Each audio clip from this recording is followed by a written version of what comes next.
Hello बच्चों, स्वागत है आपका। तो मैं आपको एनसीईआरटी रिवीजन सीरीज़ में लगातार क्लास 12th की फ़िज़िक्स वॉल्यूम 1 और वॉल्यूम 2 से रिलेटेड एनसीईआरटी के concept number 1, number 2 relation, number 3 formula ये याद करवा रहा हूँ। जैसे ये एमसीक्यू आपको जो दिख रहा है, अगर ये सामने आता है तो इससे रिलेटेड जो भी इन्फॉर्मेशन है, जैसे मैं कहूँ force, electric field, electric potential, EM waves, इनकी सारी इन्फॉर्मेशन, मेन इन्फॉर्मेशन जो आपको याद होगी और आपकी रेंज बढ़ेगी इन वीडियोस को देखने के बाद। ये लगातार 50 वीडियोस की सीरीज़ है। इसको देख लिया आपने तो आपके डेफिनेटली आप ज़्यादा से ज़्यादा एमसीक्यूज़ और 1 मार्क 2 मार्क वाले करके आ पाओगे। तो बच्चों शुरू करते हैं पहले क्वेश्चन के साथ। पहला क्वेश्चन ये बोलता है कि distance between the 2 points charges, मतलब एक चार्ज ये रहा Q1, एक चार्ज ये रहा Q2। अगर उसको हाफ कर दिया, डिस्टेंस को क्या कर दिया, हाफ, R का R/2 कर दिया, तो उनके बीच का फोर्स बताओ। सबसे पहले चार्ज के बीच लगने वाला फोर्स होता है कूलाम फोर्स। क्या होता है? Coulomb force. कूलाम फोर्स का फॉर्मूला होता है F=1/4πε0 K1Q2/R²। K1Q2/R², ये होता है इसका फॉर्मूला। क्लियर है? अब सर हमें क्या फ़ायदा हुआ इसका? आपको फ़ायदा ये हुआ कि अगर आपने आर स्क्वायर, मतलब आर स्क्वायर है तो आर का आधा कर दिया, तो डिस्टेंस कितनी हो गई, R/4। और ये 4 यहाँ था, ये कहाँ पहुँच गया, यहाँ। तो फोर्स क्या हो जाएगा, 4 टाइम्स। क्या हो जाएगा, 4 टाइम्स। ये तो एमसीक्यू का आंसर। और हमने इससे क्या सीखा? तो देखो आपने इससे क्या सीखा मैं बताता हूँ। थोड़ा सा आगे बढ़ जाते हैं। हाँ, आपने सीखा सबसे पहले नंबर 1 कि मैं कूलाम लॉ का फोर्स का फॉर्मूला जानता हूँ। अगर फोर्स मतलब जो कि सेम चार्ज रिपेल करते हैं, अपोजिट चार्ज अट्रैक्ट करते हैं, इसे फंडामेंटल लॉ ऑफ इलेक्ट्रोस्टैटिक्स कहते हैं। और जो अट्रैक्शन और रिपल्सन फोर्स की वजह से होता है। तो फोर्स का पहला फार्मूला F=QE, जो सिंगल चार्ज की वजह से है, वो भी इलेक्ट्रिक फील्ड पर। और फोर्स की अगर बात करें तो फोर्स का चार्ज पार्टिकल पर जब मैग्नेटिक फील्ड का फॉर्मूला QBB साइन थीटा। और वहीं फोर्स ड्यू टू कंडक्टर, पूरा का पूरा तार है, वायर है, उसकी वजह से ILB साइन थीटा। ये जो कूलाम फोर्स है ये न्यूक्लियस में बड़ा काम आता है। न्यूक्लियस के चारों तरफ जो इलेक्ट्रॉन घूमते हैं उनमें बड़ा काम आता है। उनको सेंट्रीपिटल फोर्स प्रोवाइड कराता है ये कूलाम फोर्स। तो अगर सेंट्रीपिटल फोर्स का फॉर्मूला mv²/r, कूलाम फोर्स के Q1Q2/R²। तो सर ये Q1 Q2 तो आ गया, ये K क्या है बताया था ना, K 1/4πε0। तो कूलाम लॉ से हमने फोर्स सीखा, फोर्स के 3 फॉर्मूले सीखे और इनके बीच का कॉन्सेप्ट भी रिवाइज करेंगे। तो ऐसे मैं आपको लगातार याद करा रहा हूँ और कूलाम लॉ के बारे में 4 पॉइंट्स बताता हूँ, क्योंकि आपसे एमसीक्यूज़ में पूछ लिए जाता है। ये जो कॉन्सेप्ट है, ये जो चैप्टर है एटम, चैप्टर 12 वहाँ से कॉन्सेप्ट है। ये चैप्टर 4 से हैं दोनों कॉन्सेप्ट, और ये चैप्टर 1 से है। आगे मैं आपको बताता हूँ इसी के बारे में, 1 मिनट होल्ड रखिए। तो अब जो कूलाम लॉ के बारे में मेन 4-5 बातें आती हैं। सबसे पहले जो इन्वर्स स्क्वायर लॉ है। इन्वर्स स्क्वायर लॉ मतलब 1/r² से इसको फ़र्क पड़ता है। दूसरा inverse square law Biot Savart law भी है, जो चैप्टर 4 में है, जो बताता है मैग्नेटिक फील्ड के ऊपर। ठीक है, सबसे पहले बात करते हैं हम कि सर कूलाम लॉ के बारे में बताइए। कूलाम लॉ 10⁻⁻15 मीटर के बाद काम करना बंद कर देता है। यहाँ से स्ट्रॉन्ग न्यूक्लियर फोर्स काम करता है जो आपका एटम में है। नंबर 2, कूलाम लॉ 10⁻10 मीटर वाली रेंज से इन्फिनिटी तक काम करता है। Number 3, coulomb law central force बोलते हैं, क्योंकि ये एक बॉडी से दूसरी बॉडी, दूसरे चार्ज पार्टिकल के सेंटर पर फोर्स लगाता है। चौथा पॉइंट, ये स्क्वायर लॉ मतलब इन्वर्स स्क्वायर फार्मूला करता है। इन्वर्स स्क्वायर लॉ वाला फार्मूला ओबे करता है। कूलाम लॉ है तो कूलाम ने बनाया। ऐसे ही एक बायोट सेवार्ट लॉ है, वो भी इनवर्स स्क्वायर लॉ फॉलो करता है, पर वो मैग्नेटिक फील्ड के लिए। कूलाम लॉ से हम एक चार्ज की वजह से या मल्टीपल चार्ज की वजह से हम निकाल सकते हैं क्या, इलेक्ट्रिक फील्ड, इलेक्ट्रिक फोर्स और पोटेंशियल। लेकिन जैसे ही चार्ज कंटिन्यूस हो जाता है, वहाँ कूलाम लॉ का यूज़ ना करके हम यूज़ करते हैं गॉस लॉ। तो आई थिंक आपको वो इम्पोर्टेंट इन्फॉर्मेशन याद हो रही है और आप इसको लिख भी पा रहे हैं। आगे समझ में, अगर आपको समझ में आ रहा हो तो कमेंट ज़रूर करना कि क्या इसमें इम्प्रूवमेंट में और करूं जिससे आपकी इन्फॉर्मेशन और बढ़े। तो चलिए आगे बढ़ते हैं। दूसरा क्वेश्चन, ये दूसरा वाला क्वेश्चन और हेल्प करेगा आपको। पहला क्या बोल रहा है, ये क्वेश्चन बोल रहा है कि इलेक्ट्रिक चार्ज रेस्ट पर है तो वो क्या प्रोड्यूस करता है। मेरे बच्चों को सबको पता है इलेक्ट्रिक फील्ड प्रोड्यूस करता है, पर क्या नहीं पता वो सुनो। सबसे पहले चार्ज होता है क्यू और इसका क्वांटाइजेशन होता है q equal to n e. मतलब हर बार न्यूमेरिकल में क्यू मिले ऐसा ज़रूरी नहीं है। इलेक्ट्रॉन मिल सकते हैं, नंबर ऑफ़ इलेक्ट्रॉन मिल सकते हैं, उनका मल्टीप्लाई करके आपको क्यू निकालना पड़ेगा। चार्ज पार्टिकल में हमारे पास होता है electron, proton, alpha particle, beta particle, gamma particle और अल्फ़ा पार्टिकल। इलेक्ट्रॉन पे नेगेटिव चार्ज होता है, उतना ही प्रोटॉन पे पॉजिटिव चार्ज होता है। गामा पे 2 प्रोटॉन के बराबर पॉजिटिव चार्ज होता है। तो हर बार न्यूमेरिकल में आपसे अल्फ़ा पार्टिकल दे देंगे। ये थोड़ी थोड़ी इन्फॉर्मेशन जुड़ती जा रही है और आपको याद भी हो रहा होगा। इस पे होता है एक इलेक्ट्रॉन और गामा पार्टिकल पर कोई भी चार्ज नहीं होता। तो एक बात ध्यान रखना, गामा पार्टिकल ऐसा है ना तो उस पर मैग्नेटिक फील्ड काम करती है और ना ही उस पर इलेक्ट्रिक फील्ड काम करती है। क्लियर, दूसरा पॉइंट। तीसरा पॉइंट, जब चार्ज मोशन में होगा मतलब मूव कर रहा है तो सबको पता है कि मैग्नेटिक फील्ड ही प्रोड्यूस करता है और इलेक्ट्रिक फील्ड ही प्रोड्यूस करता है। तो चार्ज मतलब क्या, चार्ज मतलब ये वाले पार्टिकल्स। अच्छा, आगे देखते हैं तीसरा वाला पॉइंट। कि तीसरा वाला पॉइंट ये बोलता है कि सर ये हमने मान लिया कि रेस्ट वाला चार्ज इलेक्ट्रिक फील्ड बनाता है और मोशन वाला चार्ज मैग्नेटिक फील्ड बनाता है, हमने मान लिया। तो जो चार्ज मोशन में है वो मैग्नेटिक फील्ड भी बनाता है और इलेक्ट्रिक फील्ड भी बनाता है।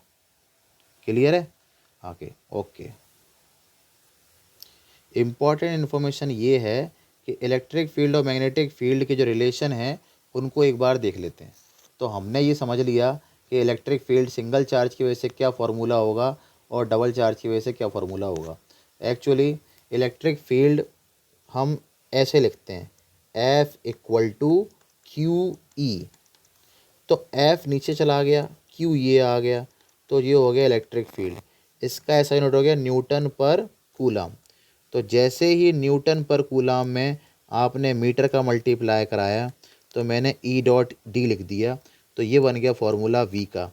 यानी न्यूटन मीटर पर कूलम से आप पोटेंशियल का फॉर्मूला बन गया और यही पोटेंशियल का फॉर्मूला होता है। मेरे बच्चों से पूछा जाएगा डायमेंशनल फार्मूला, ये और ये। तो F का क्या होता है, MLT-2 और Q क्या होता है, A एम्पियर और T टाइम। तो M1L1T-3A1 ये है इलेक्ट्रिक फील्ड का डायमेंशनल फार्मूला। और क्या मिल सकता है सर हमें, ये तीसरा पॉइंट हो गया। चौथा पॉइंट बताइए। चौथा पॉइंट ये है कि अगर आप मैग्नेटिक फील्ड में जाएं तो मैग्नेटिक फील्ड में जो इन्फॉर्मेशन है वो बहुत काम की है। जैसे जैसे इलेक्ट्रिक फील्ड क्या करता है, चार्ज को या तो रिपेल करेगा या अट्रैक्ट करेगा। यानी इलेक्ट्रिक फील्ड चार्ज में चाहे तो एक्सीलरेशन प्रोड्यूस कर सकती है। वहीं मैग्नेटिक फोर्स, कौन सा force, magnetic force zero work done करता है। कौन सा वर्क डन कर रहा है, ज़ीरो। कोई एक्सेलरेशन नहीं, कोई वेलोसिटी नहीं, क्योंकि परपेंडिकुलर लगता है। जैसे एक चार्ज पार्टिकल है, ये एंट्री कर रहा है एक मैग्नेटिक फील्ड में। इसका मतलब बच्चों ये है कि मैग्नेटिक फील्ड इंटर है इनटू द मोबाइल और पार्टिकल ऐसे गया, ये हो गया 90 डिग्री का एंगल। तो 90 डिग्री पर वर्क डन होता है 0, ये मेरे बच्चे जानते हैं। मेरे बच्चे ये जानते हैं पॉजिटिव वर्क करना है। तो ये रहा एक ऑब्जेक्ट, आपने इस डायरेक्शन में लगाया, ऑब्जेक्ट यहीं मूव कर रहा है, थीटा रहा 0, एफ डॉट डी से आपका वर्क रहा पॉजिटिव। लेकिन आप परपेंडिकुलर लगाओगे, एफ डॉट डी, एफ ये वर्क का फॉर्मूला है, और डॉट डी कॉस थीटा, तो कॉस 90 0, तो पूरा वर्क डन 0। यानी मैग्नेटिक फोर्स कोई वर्क डन नहीं करता, वर्क डन नहीं करता, कोई वेलोसिटी में चेंज नहीं करता। नंबर 3, कोई चेंज नहीं करेगा तो कोई भी काइनेटिक एनर्जी इंक्रीज डिक्रीज नहीं करता है। कौन? Magnetic force. मैग्नेटिक फोर्स एक करंट कैरिंग कंडक्टर की वजह से मैग्नेटिक फील्ड लाइन बनती हैं। तो एक करंट कैरिंग कंडक्टर की वजह से मैग्नेटिक फील्ड लाइन बनती हैं, दूसरा एक बार मैग्नेट की वजह से मैग्नेटिक फील्ड लाइंस बनती हैं। वही magnetic field lines magnetic force लगाती हैं। चलिए बच्चों आगे बढ़ते हैं। आगे की कहानी ये है सर कि हमको यहाँ से कई सारे पॉइंट्स मिल रहे हैं। अब मैं अगर आपको 4th नंबर पॉइंट बताऊं जो एग्ज़ाम में आता रहता है, तो ये ध्यान रखना, किसी भी सर्कल के सेंटर पे एक बार को इलेक्ट्रिक फील्ड 0 हो सकती है, क्योंकि वहाँ चार्ज है नहीं। चार्ज 0 तो इलेक्ट्रिक फील्ड 0, इलेक्ट्रिक फोर्स 0, और उसके साथ साथ मैग्नेटिक फील्ड भी 0, क्योंकि मैग्नेटिक फील्ड के अकॉर्डिंग वहाँ आर है ही नहीं। क्लियर है? चलो आगे बढ़ते हैं। इसका मतलब कि आप मैग्नेटिक फील्ड जो निकाल रहे हो किसी चार्ज पार्टिकल की वजह से, वो इस वायर से जो मैग्नेटिक फील्ड बन रही है उससे थोड़ा दूर निकालना है। अगर मतलब यहाँ पॉइंट पे निकाल लो, यहाँ निकालो, यहाँ निकालो, यहाँ क्या मैग्नेटिक फील्ड यहाँ पहुँच रही हैं, यहाँ पहुँच रही हैं, पर आप उसी एक्सेस पे निकालोगे तो मैग्नेटिक फील्ड 0 हो जाएगी। चलिए बच्चों आगे बढ़ते हैं। ये रहा नेक्स्ट क्वेश्चन। कौन सा वाला रॉन्ग स्टेटमेंट है? लगातार एनसीईआरटी याद करवा रहा हूँ, काफ़ी सारी इन्फॉर्मेशन याद हो रही होगी। ये कह रहे हैं कि कौन सा वाला रॉन्ग स्टेटमेंट है, ये हमें चूज़ करना है। अरे ये क्या हो गया इसमें? हाँ चलो, तो similar charge repel each other, बात सही है। डिसिमिलर मतलब opposite charge attract each other, बात सही है।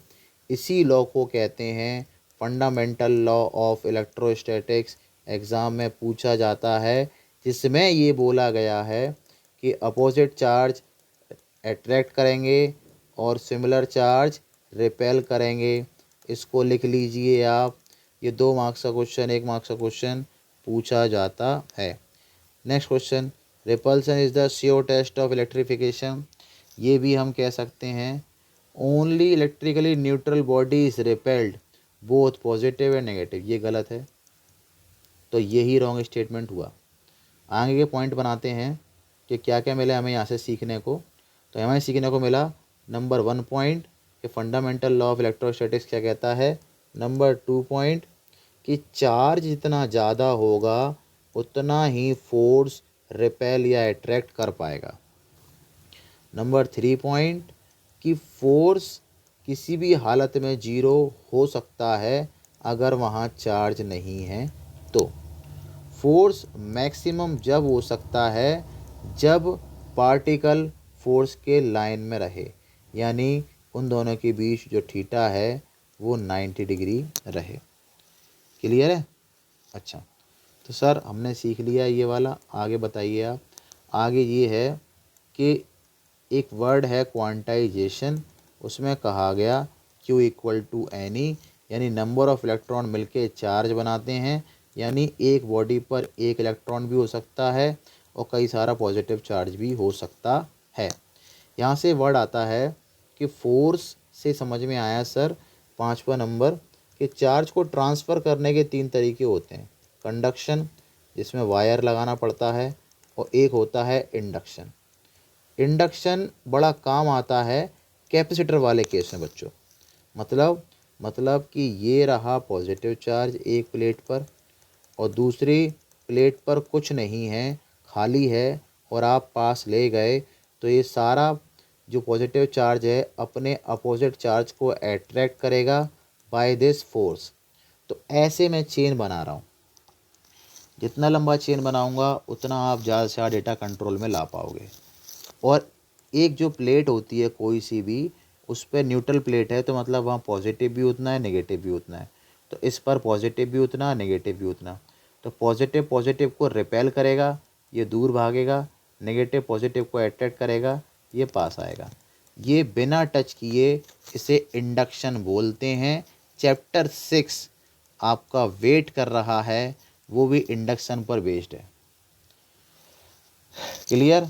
और इसी के बीच में गौर से देखो तो इलेक्ट्रिक फील्ड बन रही है। इलेक्ट्रिक फील्ड का मतलब पॉजिटिव से इलेक्ट्रिक फील्ड नेगेटिव की तरफ जाती है। और यहाँ से मेरे बच्चों को 6 नंबर याद हुआ कि positive charge radially outward electric field बनाता है और negative charge radially inward magnetic field बनाता है। इसलिए मैग्नेटिक फील्ड पॉजिटिव से नेगेटिव की तरफ जाती हैं। और मेरे बच्चों को 7वां पॉइंट भी याद हो रहा है इसी बात पर कि एक अपोजिट अरेंजमेंट, मतलब एक पॉजिटिव और एक नेगेटिव अरेंजमेंट स्मॉल डिस्टेंस के साथ, this is called electric dipole. और डाइपोल की ख़ास बात ये है कि डाइपोल से वर्ड आता है कि कोई भी चार्ज ले लो, उसके बीच का डिस्टेंस, ये 2L कहाँ से आया, देखो ये नेगेटिव ये पॉजिटिव, तो बीच में कहीं जीरो होगा, यहाँ से यहाँ एल, यहाँ से यहाँ एल, तो कितने हो गए 2L। तो ये डाइपोल की डेफिनेशन होती है। एक वर्ड है डाइपोल मूवमेंट। डाइपोल मूवमेंट का मतलब होता है बच्चों, पॉइंट नंबर 8, कि आपको to know the strength of electric field.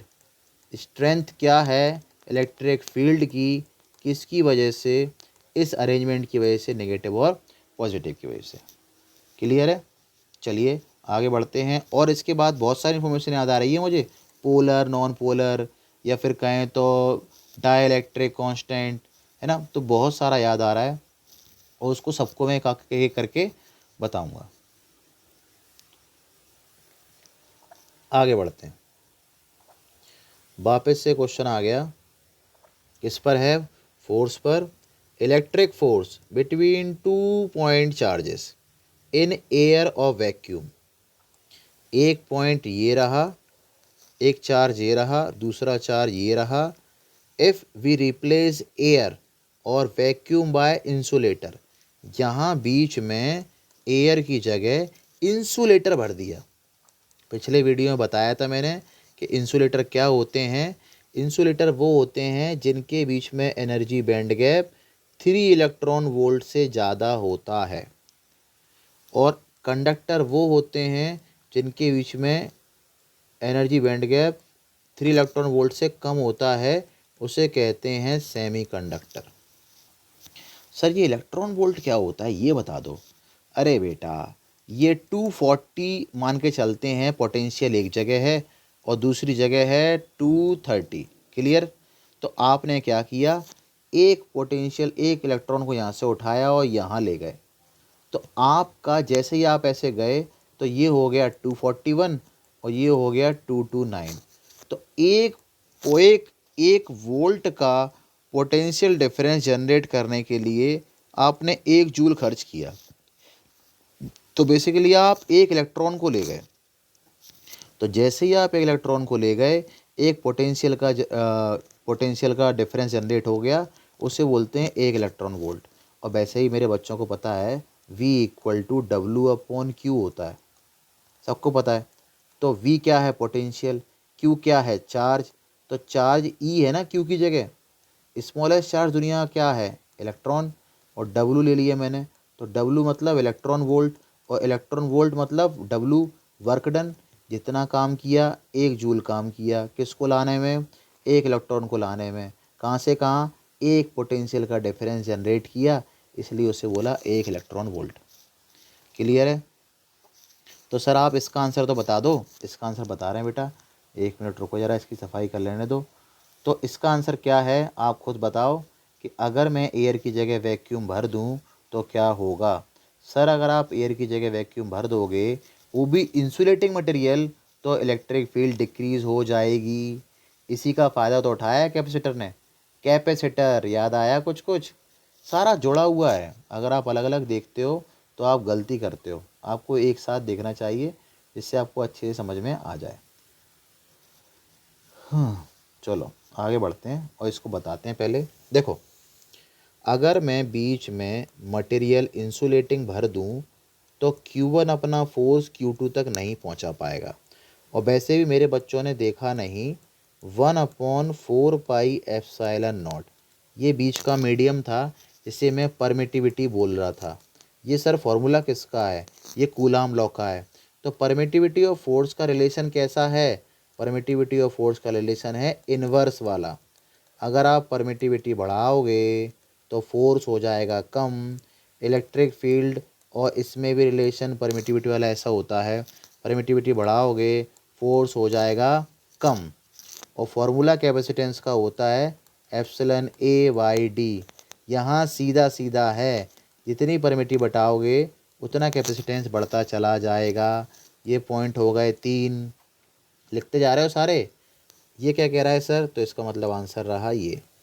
क्या क्या कांस्टेंट रहता है आप ये बताओ। मैं कांस्टेंट मतलब क्या? देखो, अगर मैं कांस्टेंट की बात करूं तो थोड़ा, हाँ यहाँ से ले लेते हैं। कांस्टेंट सर एक होता है के कांस्टेंट, जिसे डाइलेक्ट्रिक कांस्टेंट बोलते हैं, और इसकी वैल्यू होती है के equal to 1/4 pi epsilon naught 9 × 10⁻⁹, और इसका होता है coulomb square upon newton metre square. यहाँ से आप इसका डायमेंशनल फॉर्मूला भी निकाल सकते हैं। चलिए आगे बढ़ते हैं। वैसे मैं इसमें और इन्फॉर्मेशन अगर चाहूँ तो जोड़ दूँ, उसके लिए आपका कमेंट करके बताना ज़रूरी है कि सर जितना आप जोड़ पा रहे हो उतना जोड़ो, हमें अच्छा लग रहा है, हमें लगातार याद हो रहा है, क्योंकि आपका याद होना बहुत ज़रूरी है। यही मेरे वीडियोस का एम है। अगर मैं बात करूं आपसे परमिटिविटी के ऊपर थोड़ी सी, तो परमिटिविटी कुछ एप्सिलॉन होती है 8.85 10⁻⁻12 coulomb square upon newton metre square. अब ये जो परमिटिविटी है, एक वर्ड आता है रिलेटिव परमिटिविटी, यानी कि अगर आप फोर्स एयर में लेते हैं और फोर्स किसी मीडियम में लेते हैं, दो चार्जेस के बीच में आप कंपैरिजन करा रहे हो, पहले भरी आपने एयर तो फोर्स कुछ आया, फिर भरा आपने मीडियम तो फोर्स कुछ आया, उन दोनों के रेशियो को बोलते हैं रिलेटिव परमिटिविटी। और रिलेटिव परमिटिविटी कुछ ऐसी होती है, मीडियम का रेशियो अपॉन जो ओरिजिनल एयर और वैक्यूम है। तो ये परमिटिविटी रही और ये फोर्स रहा। ये पॉइंट रहा आपका 5th नंबर। ये है रिलेटिव परमिटिविटी। अब मैं आगे बढ़ रहा हूँ, जोड़ता जा रहा हूँ। क्लियर है? चलिए आगे बढ़ते हैं। अब ये डेफिनेशन है, अब मैं डेफिनेशन याद करवाने वाला हूँ। Force per unit charge. Sir force per unit charge ये है आपकी इलेक्ट्रिक फील्ड, जो आप इतनी देर से याद करवा रहे हैं। तो सर ये तो है electric flux, electric intensity. Electric intensity electric field एक ही बात है। और ये क्या होता है इलेक्ट्रिक फ्लक्स? इलेक्ट्रिक फ्लक्स होता है कि ऐसे करके आपने एक सरफेस एरिया बनाया जो ऊपर की साइड है, और उससे इलेक्ट्रिक फील्ड भी निकल रही हैं जो भी ऊपर की साइड है। तो बहुत सारी electric field lines per unit area होता है इलेक्ट्रिक फ्लक्स। ये ले ली इलेक्ट्रिक फील्ड, और अगर ये एरिया से निकलती हैं और मैं छोटा छोटा करके टुकड़े करके जोड़ देता हूँ, जैसे मान लीजिए मैंने एक टुकड़ा किया, ये 2, 2 4, 2 6, ऐसे करके जोड़ता जा रहा हूँ, तो बहुत सारी इलेक्ट्रिक फील्ड लाइन्स निकल रही हैं इस सरफेस एरिया से, उसे बोलता हूँ मैं इलेक्ट्रिक फ्लक्स। जैसे इलेक्ट्रिक फ्लक्स है वैसे ही मैग्नेटिक फ्लक्स भी है। मैग्नेटिक फ्लक्स का ऐसा यूनिट होता है वेबर। ये ध्यान रखना, एक मार्क्स में पूछा जाता है। इलेक्ट्रिक फ्लक्स को बताने वाले आपके थे, वो थे गॉस लॉ। और गॉस लॉ ने मैग्नेटिक फ्लक्स के बारे में टोटल मना कर दिया था। मतलब क्या मना कर दिया था? उन्होंने ये कहा था कि सुन लो गौर से, कि अगर मैग्नेटिक फ्लक्स वाले मामले में, देखो फ्लक्स होता क्या है पहले जान लो। तो गॉस ने ये क्या कहा था? गॉस लॉ ने ये कहा कि आपने एक सरफेस एरिया ले लिया, नीचे रख दिया चार्ज, वो चार्ज 1 इलेक्ट्रॉन भी हो सकता है और 1,00,000 इलेक्ट्रॉन भी हो सकते हैं। तो उनसे इससे निकले इलेक्ट्रिक फील्ड लाइंस ये जा रही हैं बाहर, जा रही हैं बाहर, जी सर जा रही हैं बाहर। और बहुत सारी इलेक्ट्रिक फील्ड लाइंस जा रही हैं, बिल्कुल जा रही हैं। तो इलेक्ट्रिक फील्ड लाइंस, ये एरिया बहुत बड़ा है, तो इसमें से एक एरिया काट लिया, यूनिट एरिया। तो electric field lines per unit area, पर शर्त ये है कि एरिया का भी डायरेक्शन उसी जगह होना चाहिए जिस जगह इलेक्ट्रिक फील्ड है। अब अगर मान लो कि एरिया का डायरेक्शन इस जगह है, इलेक्ट्रिक फील्ड जा रही है ऐसे, तो कोई रिलेशन होगा नहीं। इलेक्ट्रिक फील्ड का जो एंगल बन रहा है एरिया वेक्टर के साथ, वो बन रहा है 90 डिग्री। तो ई डॉट डी एस, ये आपने गौर ही नहीं किया, डॉट मतलब कॉस थीटा, और कॉस कहता है कि सरकार 90 पे हम जीरो हो जाते हैं, और इलेक्ट्रिक फील्ड और मैग्नेटिक इनके एरिया के बीच में जो एंगल होगा वो जीरो हो तो हम मैक्सिमम हो जाते हैं। गॉस लॉ ने कह दिया कि जितनी इलेक्ट्रिक फील्ड लाइंस निकलेंगी वही होगा उसका स्ट्रेंथ, मतलब electric field lines per unit area, उसमें रहने वाले चार्ज और परमिटिविटी के एप्सिलॉन नॉट के इन्वर्सली होता है।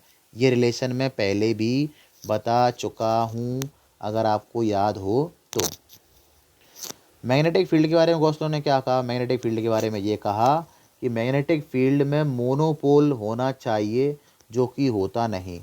तो यानी कि अगर electric field lines north pole की वजह से बाहर जा रही हैं तो साउथ पोल की वजह से वो अंदर भी आएंगी, तो टोटल फ्लक्स होगा वो जीरो। इसका मतलब मैग्नेट हमेशा नॉर्थ साउथ पोल में मिलता है। तो एक मैग्नेट को डाइपोल होना प्रूफ किया किसने? गॉस लॉ ने। आ गया समझ में आपको? हाँ चलो आ गया, थैंक यू। तो बच्चों आपको अगर याद हो रहा हो, समझ में आ रहा हो, तो आप कमेंट करके बताएं, तो उससे मैं अपना लेवल थोड़ा सा और बढ़ाऊंगा आप लोगों के लिए। चलिए आगे बढ़ते हैं। अच्छा सर डाइपोल के बारे में कुछ बता दो तो हमें अच्छा लगे। डाइपोल के बारे में पहला पॉइंट ये है, डाइपोल सबसे पहले तो एक अरेंजमेंट है नेगेटिव और पॉजिटिव का, अपोजिट चार्जेस का स्मॉल डिस्टेंस के साथ एक अरेंजमेंट है। डाइपोल का डायरेक्शन नेगेटिव से पॉजिटिव की तरफ रहता है। डाइपोल अगर आप किसी एक्सिस पे निकालेंगे, मतलब यहाँ मैं इलेक्ट्रिक फील्ड जानना चाहता हूँ इस पूरे डाइपोल की वजह से, तो फॉर्मूला होता है electric field 1/4πε0 Q1 upon R. तो Q ना कहो इसे, 2P कहो, आर स्क्वायर। P क्या है? P है इलेक्ट्रिक डाइपोल, कोई भी चार्ज ले लो उसके बीच के डिस्टेंस का मल्टीप्लाई करा दो, वो हो जाता है इलेक्ट्रिक डाइपोल। एक्सिस पर होता है फॉर्मूला 2P, और इक्वेटर पे फॉर्मूला होता है 1/4πε0 P/r²। तो जो इक्वेटर है वो 2 गुना कम होता है एक्सिस में, डाइपोल के केस में। तो इस डाइपोल की वजह से अगर इलेक्ट्रिक फील्ड में इक्वेटर मतलब यहाँ और एक्सिस मतलब यहाँ, अगर यहाँ ना निकाल के मैं कहीं और निकालूँ सर, तो उसका फॉर्मूला सुन लो। उसका फॉर्मूला क्या होता है कि इलेक्ट्रिक फील्ड ये रही 1/4πε0 ये रहा, P ये रहा √3cos² + 1/r²। अगर थीटा 90 है मतलब डाइपोल नेगेटिव डाइपोल पॉजिटिव, अगर इसके इक्वेटर पर है तो 90 रखोगे जीरो, तो यहाँ आएगा जीरो, तो ये पूरा जीरो हो जाएगा। तो मेरे बच्चे के पास बचेगा 1/4πε0 P/r²। और अगर आप यहाँ लेते हैं तो एक्सिस में 0 डिग्री है तो 0 रखोगे तो यहाँ 4 आएगा, 3 + 1 cos 0 1 होता है ना, 3 + 1 4, तो 2 निकल के आएगा। तो उस केस में आप लिखोगे 2P/r²। तो चाहे ऐसे कर लो चाहे वैसे कर लो। आगे बढ़ते हैं और मैं इसको क्वेश्चन करा के इस वीडियो को क्लोज़ करता हूँ, क्योंकि बोल बोल के थक गया। बस कंडीशन यही है कि आप इसको शेयर कर दो ताकि आपके दोस्त तक पहुंच सके, और मैं ज़्यादा से ज़्यादा आपको ऐसे ही याद करा सकूं, कम टाइम लेकर कोई बिना बकवास किए बिना, क्योंकि मुझे टाइम खर्च नहीं करवाना आप लोगों का। चलिए आगे बात करते हैं। आगे कहता है ये कि अरे यार, हाँ, minimum charge on an object. एक ऑब्जेक्ट पे कितना चार्ज हो सकता है? सर एक ऑब्जेक्ट पे दुनिया का सबसे इलेक्ट्रॉन है, सबसे छोटा चार्ज जो हो सकता है 1.6 × 10⁻⁹ कूलम। और इसके अलावा प्रोटॉन पर चार्ज होता है सेम पॉजिटिव। ख़ास बात ये है कि क्वांटाइजेशन करके उन्होंने इंटीग्रल मल्टीपल कर दिया Q = NE। वैसे चार्ज अगर लेंथ वाइज फैला रहे तो उसे बोलते हैं लीनियर चार्ज डिस्ट्रीब्यूशन। अब ये डिस्क्रीट नहीं है, कंटिन्यूस चार्ज है, तो ये लैम्डा हो गया charge density dQ/dL, linear charge density. अगर ऐसे ही सरफेस वाइज फैला रहे तो उसे बोलते हैं सरफेस चार्ज डिस्ट्रीब्यूशन, तो वहाँ यूज़ करते हैं हम सिग्मा। और dQ/dS मतलब charge per unit surface area. और ऐसे ही अगर वॉल्यूम वाइज हो तो उसे बोलेंगे हम रो। क्या बोलेंगे? रो। रो मतलब charge density per unit volume.